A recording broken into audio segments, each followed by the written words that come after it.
Une véritable honte qui continue. Hier, je vous ai mis le témoignage du gendarme contre Bayrou, qui a encore témoigné sous serment. Là, je vais vous mettre le juge maintenant. Et Bayrou se permet de dire quoi?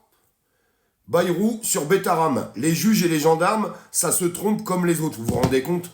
Le mec, il continue de nier en fait. Non, non, c'est pas moi. Tout le monde dit que j'étais au courant, mais non, moi j'étais pas au courant. Je suis amnésique en fait. Peut-être qu'il a Alzheimer, hein, c'est possible. Hein. Non, mais c'est un délire total. Écoutez bien le témoignage du juge. Et je vous le répète, il le fait encore sous serment.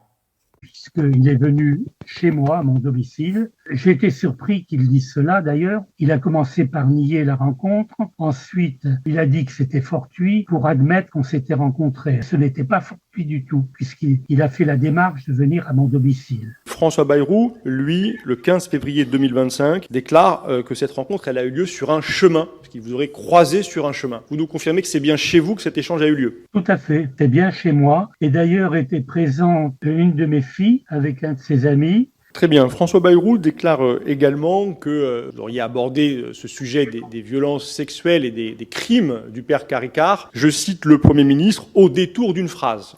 Pourriez-vous revenir sur le temps qu'a pris cet échange avec François Bayrou? Quelques heures, hein, peut-être 2 heures au moins. D'accord, donc je fais un petit point d'étape. François Bayrou déclare qu'il vous a rencontré par hasard. Vous dites-vous qu'il est venu vous trouver. François Bayrou décrit une discussion qui aurait lieu sur un chemin. Vous nous indiquez sous serment que cette discussion a eu lieu chez vous.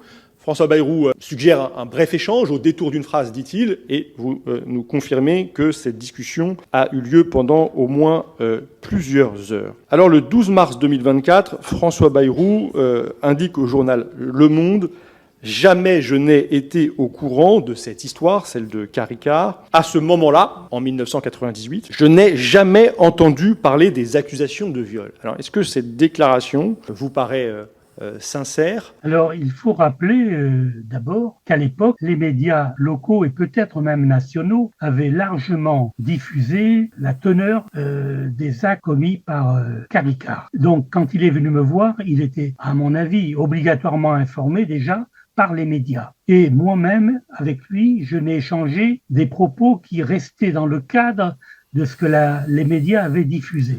Largement diffusé même. Donc en 1998, François Bayrou sait qu'il y a eu des violences sexuelles à Betaram. Au moment où il est venu me voir... Je vous répète la défense de Bayrou. Hein. Les juges et les gendarmes, ça se trompe comme les autres. Franchement, il a vraiment pas honte. Hein. Il a vraiment pas honte, ce mec. Alors moi, je me pose qu'une seule question, parce que nous, on dénonce les choses, et on arrive à remuer un petit peu l'opinion publique à travers ces vidéos. Mais a fait quoi l'opposition? Qu'est-ce qu'ils font les députés? Pourquoi vous le censurez pas? Pourquoi vous le virez pas? Non mais sérieux, c'est un truc de dingue. Tout est à charge, on a tous compris qu'il était au courant, qu'il avait intervenu. On parle de centaines d'enfants, hein, des victimes derrière. Ça aurait pu être évité. Mais non, lui, il a préféré couvrir les choses. Et je sais pas, les députés d'opposition, pas de motion de censure, on dégage pas Bayrou. C'est quand même rigolo, hein. C'est quand même incroyable. Elle est belle la France, je vous le dis.